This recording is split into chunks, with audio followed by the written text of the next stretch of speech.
Story 1. The Wool Barn Stalker. I was working the graveyard shift at Wool Barn back when it used to be open 24 hours a day. The store was always eerily quiet at night, with no more than a handful of customers wandering in during my shift. Most of the time, I was alone, tasked with restocking shelves under the relentless hum of fluorescent lights. The stillness would sometimes play tricks on me, but this night, it wasn't my imagination. I was restocking cereal when I heard a sharp clatter in the next aisle. Something had fallen over. My first thought was that I'd missed the sound of the automatic doors opening, but they were notoriously loud, like a mechanical scream cutting through the silence. A chill prickled my skin as I realized someone might already be inside. Peering around the edge of the shelf, I saw him. A man, standing motionless at the end of the aisle, his eyes fixed on me. His blank stare was unnerving. "Do you need help with something?" I asked, trying to keep my voice steady. "Yeah, the eggs." "Where are they?" he replied, his tone too casual, too forced. His face unsettled me, not ugly, but wrong. His upper lip jutted forward unnaturally, like a grotesque caricature.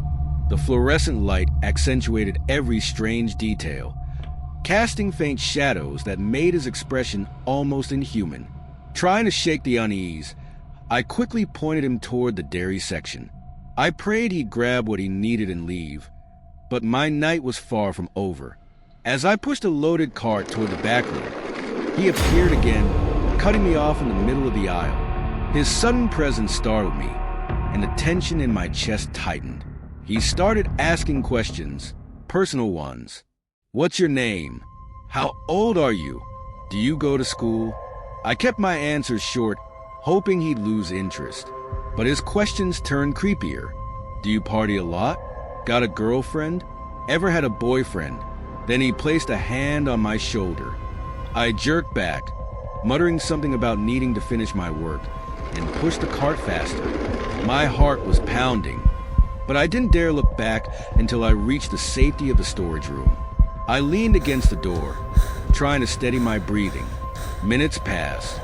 Finally, I convinced myself he'd left. Returning to the register, I waited for him to show up with his items, but he never came. I felt a faint sense of relief until nature called. I headed to the employee bathroom at the back of the store. The silence was suffocating as I locked the stall door. Moments later, the bathroom door creaked open. I froze. My mind raced. Should I call out? Stay quiet? My instinct told me to keep still. Slowly, I lifted my legs, hiding my feet from view beneath the stall. Then I saw it, an eye, peering through the thin crack of the stall door. A scream tore from my throat as adrenaline surged. I fumbled for the box cutter in my pocket, slashing it through the gap. He recoiled, giving me just enough time to burst into the stall, slamming the door into him as I fled. I sprinted out of the store, my panic breath echoing in the still night. My boss didn't answer until my fifth call. He told me to phone the police, and they arrived too late to find the man. I only worked 2 more night shifts after that, and each one was spent glancing over my shoulder, haunted by the image of that eye. Wait, did you subscribe? Before the darkness finds you. Like, subscribe, hit the bell icon, and share this video because in the shadows, they're always watching. Story 2.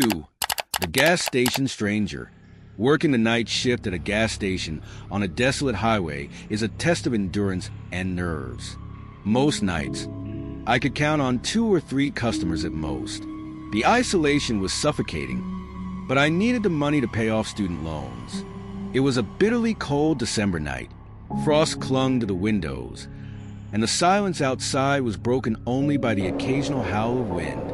I passed the time flipping through an old newspaper, the clock ticking toward the endless morning hours.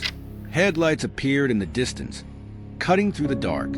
A red pickup truck pulled into the lot, its engine growling as it came to a stop. The driver stepped out, but instead of heading for the pump, he just stood there. At first, I assumed he was deciding whether to pay inside or with a card. But minutes passed, and he remained frozen, staring at the pump as if it held the answers to some unspeakable question. When he finally turned his head toward the building, I felt the blood drain from my face. Even from that distance, I could feel his gaze piercing through the glass. His face was obscured in shadow, but his posture was rigid, unnatural. My unease deepened as I pretended to read the paper, stealing glances toward the door. When I looked up again, he was closer.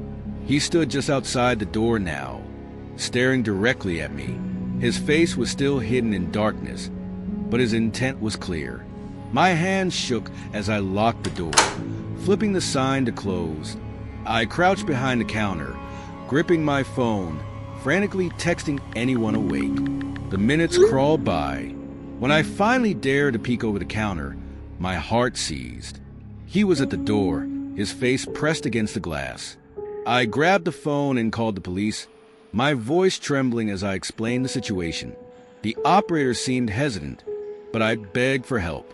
The thuds began moments later, loud, deliberate, as if he were trying to break the door down. Then, silence. I heard the faint roar of an engine as his truck sped away, just as the police arrived. Despite reporting his vehicle, there was little they could do. I quit the job soon after, but even now, I can't shake the memory of that dark, faceless figure at the door. Story 3. The Basement Intruder. It was a last-minute call. My manager needed someone to cover the 10 p.m. to 4 a.m. shift at the 7-Eleven on the edge of town. The store sat on a lonely stretch of road, surrounded by trees that seemed to close in tighter at night. The first few hours were uneventful, just the occasional customer grabbing beer or snacks. But around midnight he came in, a man, tall and disheveled, wandered through the door, emitting guttural noises. His head tilted back, his eyes rolling toward the ceiling as he shuffled aimlessly. I tried to greet him, but he responded with an eerie, unintelligible sound. "Can I help you find something?" I asked cautiously. No response. He lingered at the counter, his head twitching unnaturally.